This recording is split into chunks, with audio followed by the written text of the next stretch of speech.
성경 말씀 봉독하겠습니다. 봉독할 말씀은 출애굽기 9장 13절에서 26절 말씀입니다. 출애굽기 9장 13절에서 26절 찾으셔서 말씀을 봉독하겠습니다.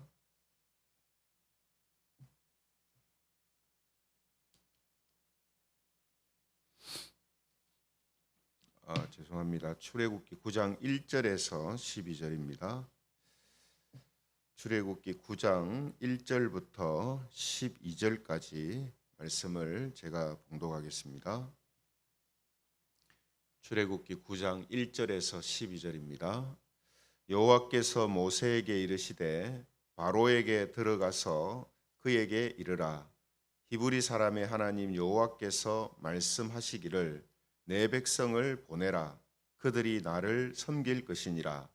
네가 만일 보내기를 거절하고 억지로 잡아두면 여호와의 손이 들에 있는 네 가축 곧 말과 나귀와 낙타와 소와 양에게 더하리니 심한 돌림병이 있을 것이며 여호와가 이스라엘의 가축과 애굽의 가축을 구별하리니 이스라엘 자손에게 속한 것은 하나도 죽지 아니하리라 하셨다 하라 하시고 여호와께서 기한을 정하여 이르시되 여호와가 내일 이 땅에서 이 일을 행하리라 하시더니 이튿날에 여호와께서 이 일을 행하시니 애굽의 모든 가축은 죽었으나 이스라엘 자손의 가축은 하나도 죽지 아니한지라. 바로가 사람을 보내어 본즉 이스라엘의 가축은 하나도 죽지 아니하였더라. 그러나 바로의 마음이 완강하여 백성을 보내지 아니하니라. 여호와께서 모세와 아론에게 이르시되 너희는 화덕에 제 두 움큼을 가지고 모세가 바로의 목전에서 하늘을 향하여 날리라. 그 재가 애굽 온 땅에 티끌이 되어 애굽 온 땅의 사람과 짐승에게 붙어서 악성 종기가 생기리라. 그들이 화덕의 재를 가지고 바로 앞에 서서 모세가 하늘을 향하여 날리니 사람과 짐승에게 붙어 악성 종기가 생기고 요술사들도 악성 종기로 말미암아 모세 앞에 서지 못하니 악성 종기가 요술사들로부터 애굽 모든 사람에게 생겼습니다. 같이 읽겠습니다. 그러나 여호와께서 바로의 마음을 완악하게 하셨으므로 그들의 말을 듣지 아니하였으니 여호와께서 모세에게 말씀하신과 같더라. 아멘. 오늘 이 시간에는 하나님의 은혜로라는 제목을 가지고 하나님 말씀을 전가하겠습니다. 지난 시간에는 이 애굽의 바로와 애굽 사람들이 심판을 받는 것은 하나님의 말씀을 받아들이지 않는 완강함 때문이다라고 했는데요. 이 일에 있어서 바로나 애굽 사람들이나 똑같기 때문에 하나님의 심판이 애굽 땅에 내리게 되었다라고 했습니다. 이것을 좀 더 세밀하게 말하자면 하나님 앞에서 완강함이다라는 것은 하나님과 하나님의 말씀보다 자기 자신과 자기 육신의 삶을 더 중요시하고 우선시하는 마음과 태도라고 말할 수 있습니다. 그래서 오늘 이제 본문에 보면 또다시 바로의 마음이 완강했다라는 말씀이 이제 나오고 있거든요. 그죠? 이것은 바로의 마음이 계속해서 완강함을 유지하고 있는 것처럼 모든 사람들도 이 바로의 완강함이 다 있다라는 사실을 우리에게 보여주고 있습니다. 그래서 오늘 이제 애굽의 이 바로가 이 파리 재앙만 사라지게 해주면 이스라엘 백성들을 광야로 보내주겠다 이렇게 약속을 했지만 실제 파리들이 없어지니까 이스라엘 백성들을 보내주지 않았죠. 그래서 이번에는 하나님께서 다섯 번째 이 재앙인 돌림병 재앙을 내리십니다.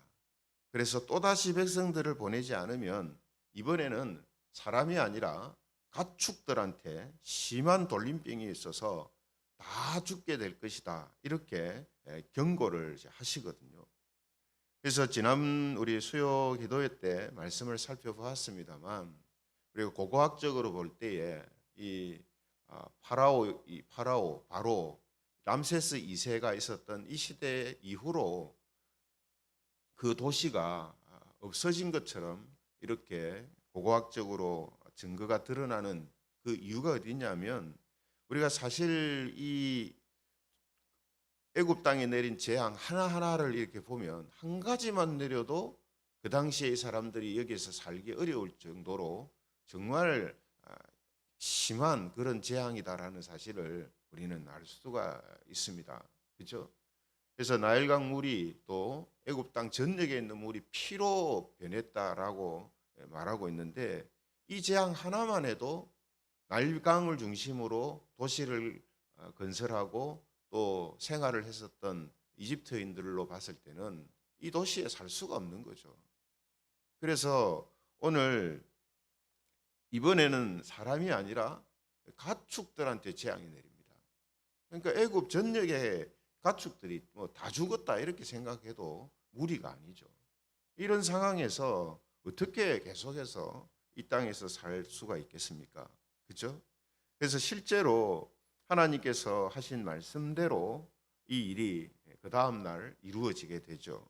그런데 이스라엘에게 속한 가축은 구별하셔서 하나도 죽지 않게 하시겠다라고 말씀하셨는데, 그것도 그대로 됩니다. 그래서 7절에 보시면요, 바로가 사람을 보내어 가지고 이스라엘 가축은 진짜 안 죽었는가 확인을 합니다. 근데 진짜로 이스라엘의 가축은 하나도 안 죽었거든요. 애굽 땅에 있는, 물론 이제 이스라엘에 있는 땅도 애굽 땅이지만 이스라엘 사람들이 살고 있는 그 지역, 그 마을만, 이게 지역만 가축이 죽지 않고 그 외에 애굽 전역 가축들이 다 죽었단 말이죠. 그런데도 어떻게 됐습니까? 7절 하반절에 보면, 그러나 바로의 마음이 완강하여 백성을 보내지 아니하니라 이렇게 되어 있습니다. 그래서 이번에도 같은 표현을 또 사용하고 있죠. 바로의 마음이 완강해서 백성을 보내지 않았다 이렇게 표현을 합니다. 그래서 이번에는 6번째 재앙인 악성 종기 재앙을 이제 내리시죠. 그죠? 어떻게 내립니까? 모세와 아론이 재 두 움큼을 하늘을 향해 날리니까 그 재가 애굽 온 땅에 티끌이 되어 가지고 애굽에 있는 모든 사람과 짐승한테 붙어서 악성 종기가 납니다. 그렇죠? 이거 이번에는 어떻습니까? 사람과 가축이 동시에 이 재앙의 대상이 되고 있는 것을 이제 보게 되죠. 또 그 방식도 사람들이 생각하는 뭐 자연적으로 생긴 혹은 갑자기 생긴 질병이나 뭐 돌림병이다, 이게 아니라 하나님께서 재를 가지고 티끌이 되게 하시고 그 티끌이 사람들과 가축의 몸에 붙게 하셔서 악성 종기가 생기게 하는 이런 방식으로 하나님이 재앙을 내리시죠. 왜 그렇습니까? 전에도 말씀드렸듯이 애굽의 10가지 재앙이 뭐 자연적인 일이다, 혹은 뭐 과학적으로 이런 현상 때문이다, 의학적으로 뭐 이런 이유 때문이다, 그런 추론을 절대 하지 못하도록 하시기 위해서입니다. 하나님에게서 나오는 전적인 이적이요 표적이다라는 것을 보여주기 위해서 그런 어떤 사람들이 생각할 수 있는 것이 개입하지 않도록 이런 특별한 방식을 통해서 하나님은 10가지 재앙을 계속해서 내리고 있다라는 것입니다. 그런데 이번에도 어떻습니까? 바로가 이러한 상황 속에 있으면서도 12절에 보시면은 이런 말씀이 있죠. 12절. 그러나 여호와께서 바로의 마음을 완악하게 하셨으므로 그들의 말을 듣지 아니하였으니 여호와께서 모세에게 말씀하신과 같더라 이렇게 되어 있습니다.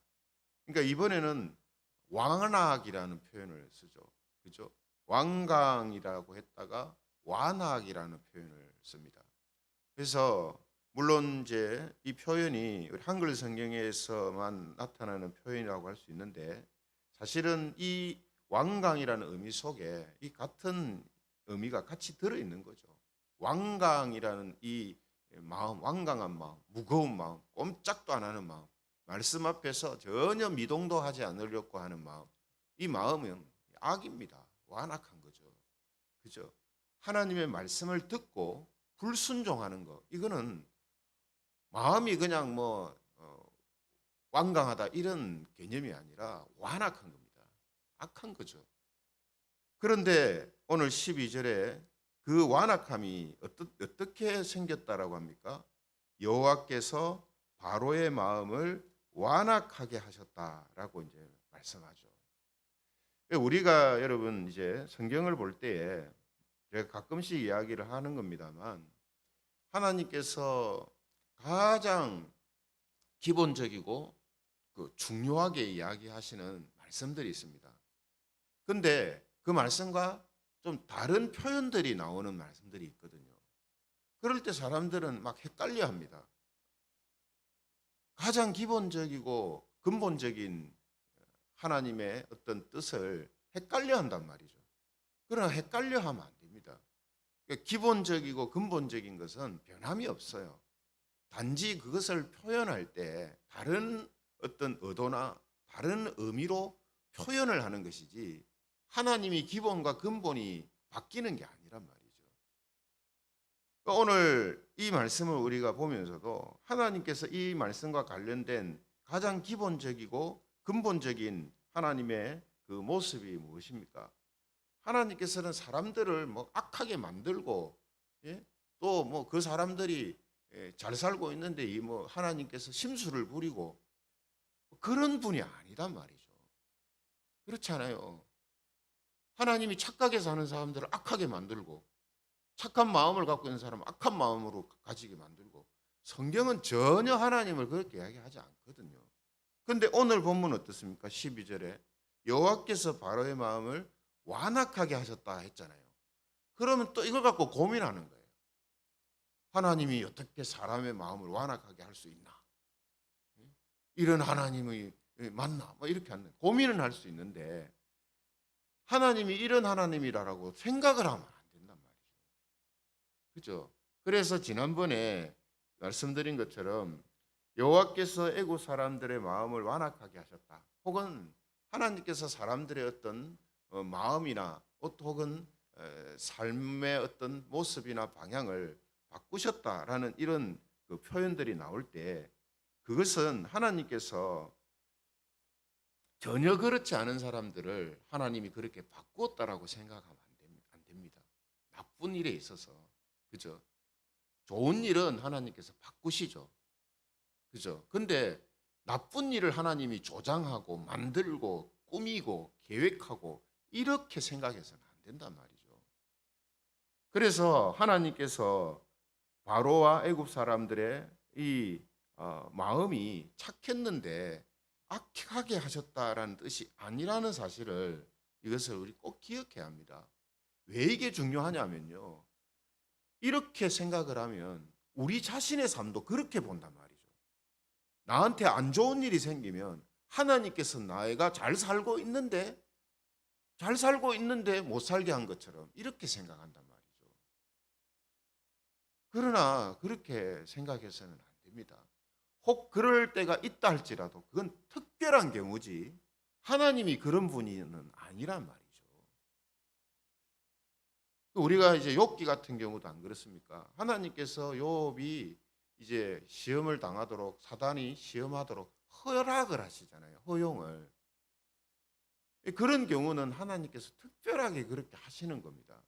그것도 실제적으로는 하나님이 직접 욥을 막 괴롭히는 게 아니단 말이죠. 그러니까 이런 어떤 부분들을 우리가 잘 이해를 해야 됩니다.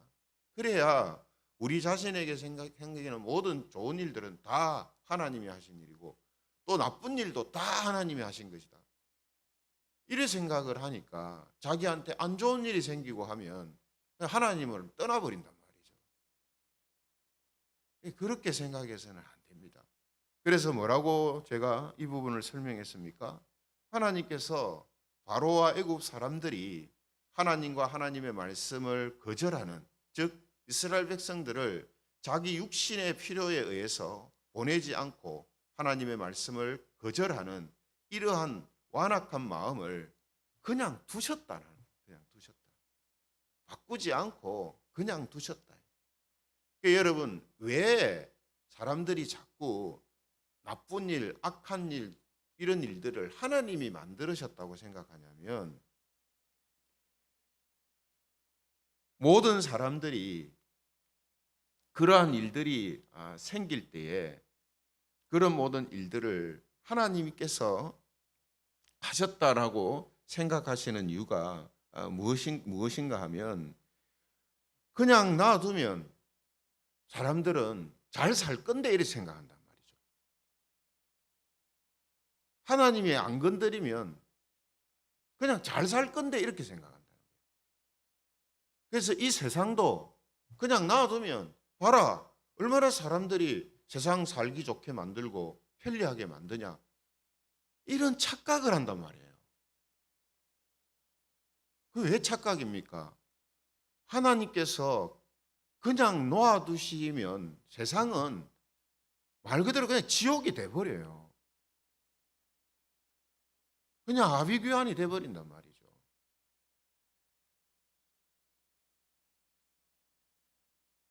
세상이 이만큼 그래도 사람이 살기 좋은 환경이 되어져 있는 이유는 뭡니까? 하나님께서 간섭하시고 하나님께서 악을 막으시고 하나님께서 죄를 억제시키기 때문에 지금 이런 일들이 생기는 거죠. 이 지구촌을 한번 보십시오. 똑같은 사람들이 살고 있지만 한쪽에서는 비교적 나름대로 자유와 평화를 누리면서 살고, 한쪽은 완전 아비규환이잖아요. 기본적인 생활조차 하기 어려워서 떠돌아다니는 사람들이 있고, 굶어 죽는 사람이 있고, 학대받아 죽는 사람들이 있고, 왜 이런 대조적인 모습이 지구촌에 있겠습니까? 사람들을 가만히 놔두면은 잘 될 수가 없는 게 사람이란 말이에요. 이런 이제 착각을 하니까 어떻게 됩니까? 하나님께서 바로도 애굽 사람도 그냥 가만히 놔뒀으면은 그냥 애굽 땅에서 잘 살 건데, 하나님께서 괜히 그 사람들 마음을 완악하게 하고 완강하게 해서 그들이 이런 일을 당하게 된다, 이렇게 이제 생각을 하게 된다는 겁니다. 그러므로 우리가 기본적으로 가지고 있어야 할 생각은, 모든 사람들은 하나님께서 그냥 두시면 하나님과 말씀을 거부하고 대적하는 마음과 태도를 가지게 되고, 또한 그런 마음과 태도는 죄와 악을 향하여서 계속해서 나아가게 된다는 겁니다. 계속해서. 그런데 중요한 것은, 이것은 기독교인들도 마찬가지고 우리도 똑같다는 거예요. 그래서 로마서 11장 32절에 뭐라고 합니까? 로마서 11장 32절, 하나님이 모든 사람을 순종하지 아니하는 가운데 가두어 두심은 모든 사람에게 긍휼을 베풀려 하심이로다. 모든 사람을 어떤 상태에 있게 하셨다고요? 순종하지 아니하는 가운데 가두어 두셨다. 이 말씀도 또 그렇게 생각하는 거예요. 하나님께서 사람들을 가두어 두셔가지고 순종하지 않게, 순종할 건데, 순종하는 사람도 있을 건데 순종 안 하도록 다 가두어 두셔서 그런 거 아니냐, 이렇게 또 생각한단 말이에요. 이런 생각들이 결국은 하나님에 대한 이해, 성경에 대한 이해가 지금 잘못되어 있기 때문에 그래요. 그죠? 사람들은 어떻습니까? 지금 사람들의 상태는 하나님의 저주와 심판 아래에 있는 지금 상태예요. 그래서 제가 자주 말씀드리죠. 사람은 죄와 허물로 죽을 존재가 아니라고 제가 늘 말씀드리죠. 죽을 존재라고 하면 기회가 있잖아요. 그러나 사람 입장에서 기회는 없어요. 하나님께서 기회를 주시는 것이지 사람 입장에서는 기회가 없습니다. 이미 저주를 받아서 죽은 자들이에요. 죽을 자가 아니고 죽은 자들입니다. 죽은 자란 말은 하나님의 심판, 하나님의 저주 그 아래에 있는 자들이고 거기에서 벗어나지 못하는 자들이란 말이죠. 그게 오늘 로마서 11장 32절의 표현인 거예요. 모든 사람을 순종하지 않은 가운데 가두어 두셨다 이 말은 하나님의 저주가 그들에게 이미 내려졌다 이 말이에요. 그 의미지. 그러므로 그들은 뭡니까? 하나님에게 순종할래야 순종할 수 있는 존재들이 아니다 이 말이에요. 그런 의미로 말씀하시는 건데 이런 표현들을 뭐라고 생각합니까? 하나님께서 그렇게 하셨다 이렇게 생각한단 말이죠. 그래서 성경이 가장 기본적으로 사람에 대하여서 알려주는 중요한 진리가 뭡니까? 모든 사람이 죄를 범해서 죄인이다. 모든 사람, 시대를 막론하고 모든 사람들은 죄인이다. 이게 하나님께서 우리에게 알려주시는 인간상의 가장 변함없는 진리입니다. 모든 사람이 죄인이에요. 죄인이라는 말은 이미 하나님의 저주를 받은 자들이고 하나님의 심판의 대상밖에 안 되는 자들이다. 죽은 자들이란 말이죠. 끝장난 자들이란 말이에요.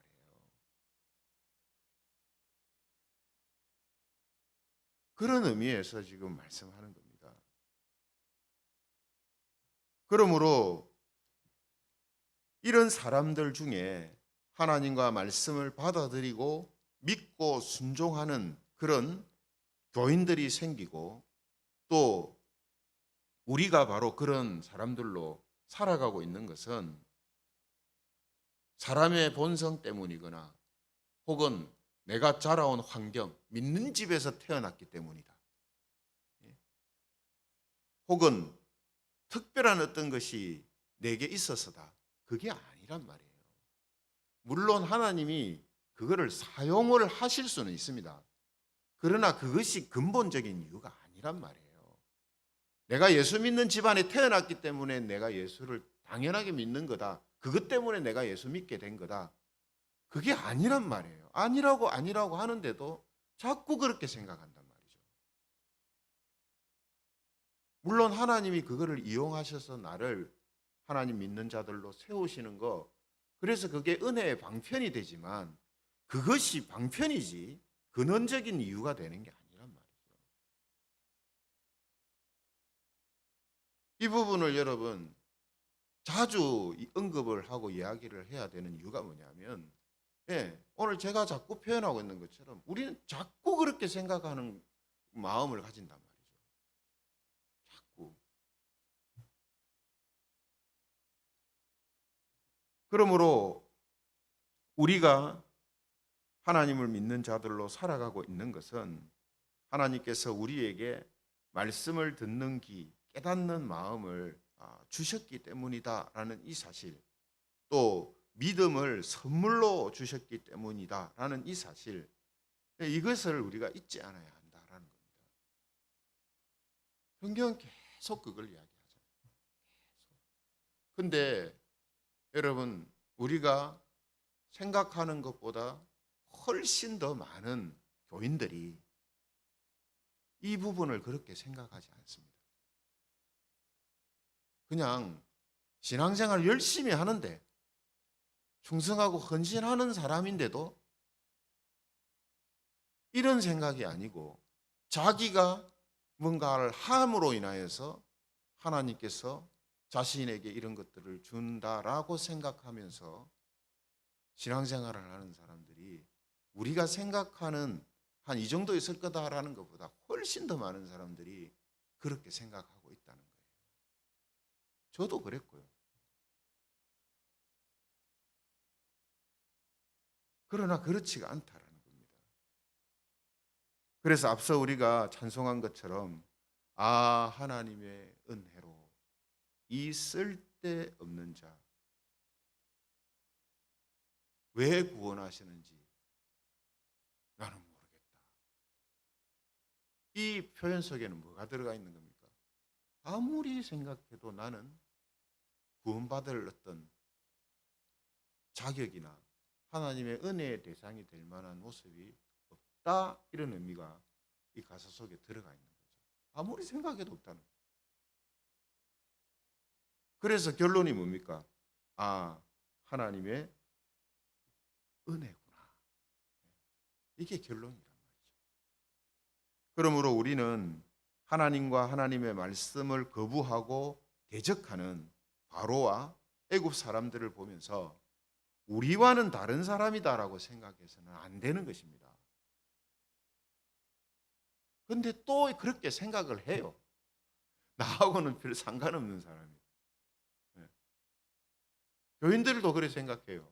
나는 이미 예수 믿고 있고 나는 구원받은 사람이 나하고 아무 상관이 없는 이야기다. 상관없는 이야기를 하나님이 그 때문에 우리 보고 이렇게 기록해서 보여주겠습니까?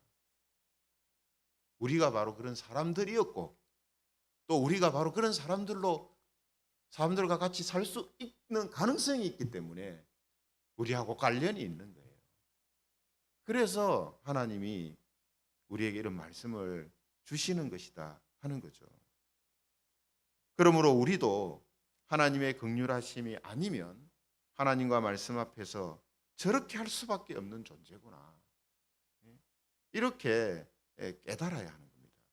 그리고 하나님의 긍휼을 하심을 받은 자로서 혹시라도 지금 내 삶 속에, 내 마음 속에 저런 마음과 태도가 있지 않도록 항상 자신을 성찰하고 겸손한 마음으로 행해야 하는 거죠.